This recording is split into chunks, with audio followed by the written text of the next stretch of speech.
yang sangat besar hingga mengakibatkan si Daphne ini hilang tanpa sebab.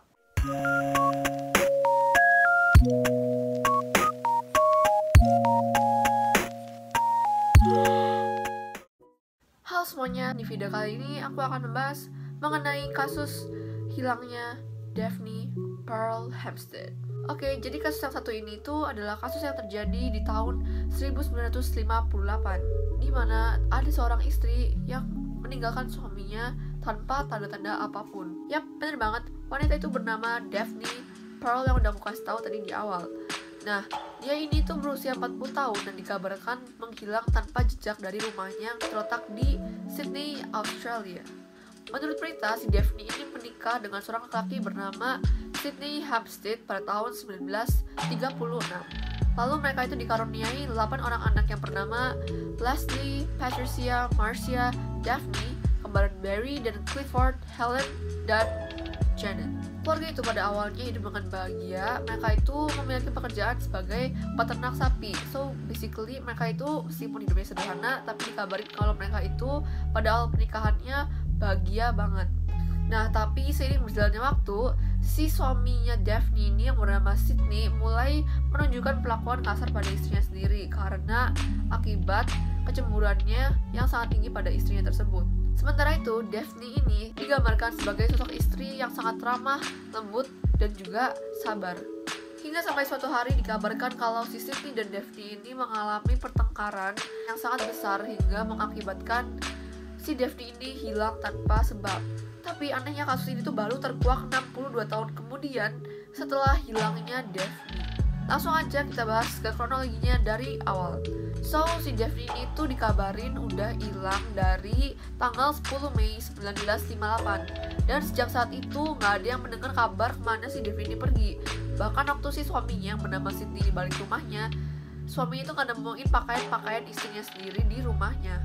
Nah, akhirnya keluarga besarnya si Daphne sama Sydney ini mutusin buat kerjasama buat nyari keberadaannya si Daphne itu. Tapi akhirnya mereka tetap nggak menemuin tanda-tanda keberadaan si Daphne. Lanjut ke tahun 2012, investigasi si Daphne ini tetap dicari dan nggak ada satupun orang yang berhasil nemuin tanda-tanda keberadaan Daphne. Sampai polisi-polisi itu pada bilang kalau si Daphne ini dinyatakan sudah meninggal dunia. Namun karena polisi udah nutup kasus ini dan bikin pernyataan kalau Daphne udah meninggal, sebenarnya polisi tuh nggak nemuin jasadnya si Daphne ini dan mereka juga nggak tahu penyebab meninggalnya Daphne itu apa. So mereka kayak intinya udah kehabisan akal untuk nyari keberadaan Daphne dan akhirnya mereka menutup case-nya dengan menyatakan kalau si Daphne ini udah nggak ada. Akhirnya misterinya si Daphne ini bertahan terus sampai 60 tahun kemudian.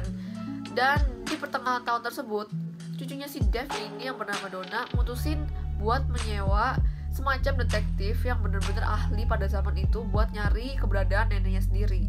Banyak banget orang-orang tuh yang berasumsi kalau Daphne ini diculik atau dibunuh oleh pembunuh ahli sehingga posisinya tuh gak diketahui oleh polisi sekaligus.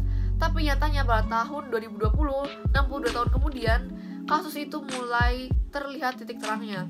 Jadi polisi tuh nemuin fakta kalau ternyata selama ini Daphne tuh gak pernah diculik atau bahkan dibunuh. Dia itu ternyata mutusin buat kabur dari rumahnya sendiri. Jadi kronologinya, si Daphne ini tuh pada tahun 1958 mutusin buat pergi dari rumahnya tanpa memberitahu anak-anaknya dan juga suaminya. Tapi dia tuh masih ninggalin beberapa pesan untuk anak-anaknya. Si Daphne ini mutusin buat pergi ke Queensland, Australia, dan dia tuh ngubah namanya menjadi Daphne Pearl Oswald. Di sana dia itu ngurusin dokumen-dokumennya dia buat mengubah umur aslinya dia jadi lebih muda 6 tahun. Sejak saat itu si Daphne ini dikenal sebagai wanita yang masih berusia 30 tahun. Dan akhirnya dia mutusin buat nikah dengan pria yang bernama Roy Shaw dan mengubah namanya menjadi Daphne Shaw.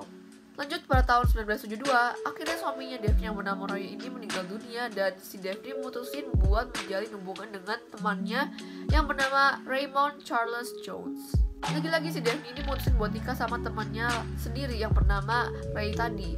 Dan akhirnya dia nikah pada tahun 1973 dan mengganti lagi namanya menjadi Daphne Jones. Lalu dikabarkan kalau Daphne ini sehari-harinya ngurusin anak-anaknya yang dari suaminya bernama Ray. Dan dia itu dikabarkan meninggal pada tahun tersebut akibat usianya yang terlalu tua.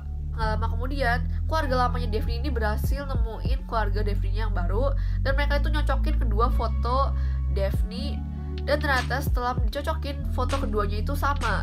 Setelah dua keluarga ini ngelihat kalau ternyata foto yang mereka tunjukin itu sama, mereka itu akhirnya bisa memberikan keputusan kalau ternyata selama ini Daphne itu mengubah identitasnya sendiri. Jadi intinya kasusnya Daphne ini udah fix ditutup, dan polisi udah bisa ngasih bukti yang jelas kenapa Daphne itu hilang. Dan setelah itu keluarga aslinya Daphne pun udah mulai lega karena mereka itu udah berhasil mengungkap kronologi hilangnya si Daphne ini. Tapi mereka tuh nyesel kalau selama ini mereka tuh nggak tahu Daphne meninggal dengan identitasnya yang palsu. So itu aja kronologi hilangnya Daphne Pearl Hampstead. Gimana menurut kalian? Komen di bawah, dan jangan lupa untuk like, comment, subscribe, dan share video ini ke teman-teman kalian supaya aku makin rajin dan bersemangat untuk membuat video setiap hari. Thank you for watching and see you guys in the next video. Bye!